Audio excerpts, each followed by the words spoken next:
एक बार की बात है जब गौतम बुद्ध अपने शिष्यों के साथ एक गांव से गुजर रहे थे। रास्ते में उन्हें एक आदमी भी दिखाई दिया जो काफी दुखी और परेशान था। वह आदमी बैठा हुआ था और बार बार अपनी किस्मत को कोसते हुए कह रहा था, मेरे पास कुछ नहीं है, मैं हमेशा कष्टों में घिरा रहता हूँ, मेरे जीवन में कोई सुख नहीं है। गौतम बुद्ध उस आदमी के पास गए और उसे शांत होने के लिए कहा।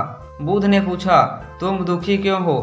आदमी बोला, मैं एक व्यापारी हूँ, लेकिन मेरी मेहनत बेकार हो गई है, मैंने बहुत कुछ खो दिया है और अब मुझे कुछ भी अच्छा नहीं लगता।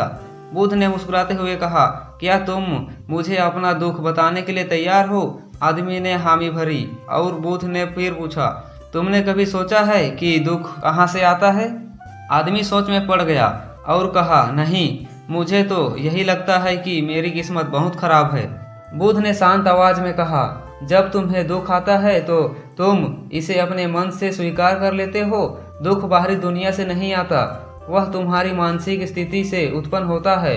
अगर तुम अपना दृष्टिकोण बदल सको तो तुम्हें किसी भी परिस्थिति में दुख महसूस नहीं होगा।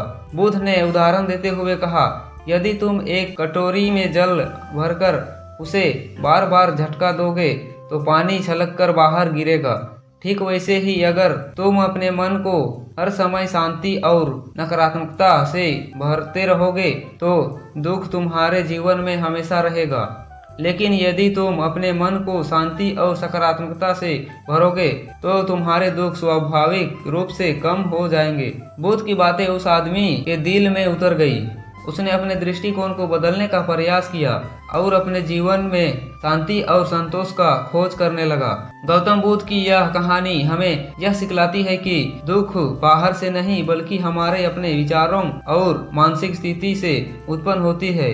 अगर हम अपनी सोच को सकारात्मक और शांतिपूर्ण बनाए रखें तो कोई भी परिस्थिति हमें परेशान नहीं कर सकती।